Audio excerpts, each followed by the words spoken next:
Dal 19 giugno a Cavallino Treporti riapriranno i cancelli del Museo di Batteria Vettor Pisani con i suoi percorsi espositivi dedicati alla Grande Guerra.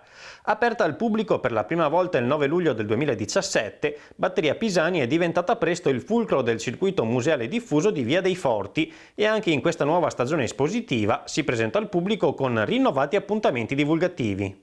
Con coraggio abbiamo creduto fino in fondo che fosse importante ricominciare una stagione estiva da Batteria Pisani, da Via dei Forti, ed eccoci qui oggi con grande soddisfazione ma anche grande coraggio. Un nuovo percorso museale, sempre un miglioramento verso anche la multimedialità, tanti cimeli importanti come la mitragliatrice Colt che sono collegabili sempre e collegati a Batteria Pisani, ogni anno percorsi nuovi attinenti alla prima guerra mondiale ma sempre con una declinazione diversa, più importante.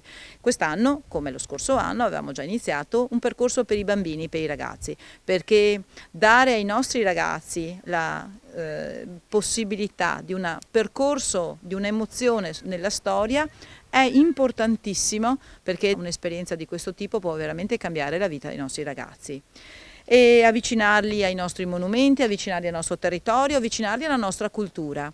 Tra gli appuntamenti divulgativi di questo 2020, spazio alla storia della mitragliatrice Fiat Ravelli modello 1914 e ancora alla propaganda, alle malattie mentali, al passatempo dei soldati, ma anche ospitalità a due importanti concerti che verranno annunciati nel corso dell'estate.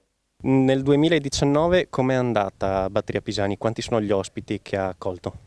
Beh, direi che il 2019 è stato un anno molto positivo perché abbiamo avuto oltre 8.000 entrate, oltre 8.000 presenze qua dentro. Ricordo che il 43% sono stati italiani, un 40% tedeschi e poi il resto stranieri comunque. Il grosso, oltre il 50% le famiglie, quindi a dimostrazione del fatto che le famiglie vengono qua con i loro ragazzi, con i loro figli per visitare questo monumento, per spiegare ai loro ragazzi quello che è stata un po' in passato anche la loro storia, la storia dei loro nonni. Questo è un pezzo unico, è un pezzo raro.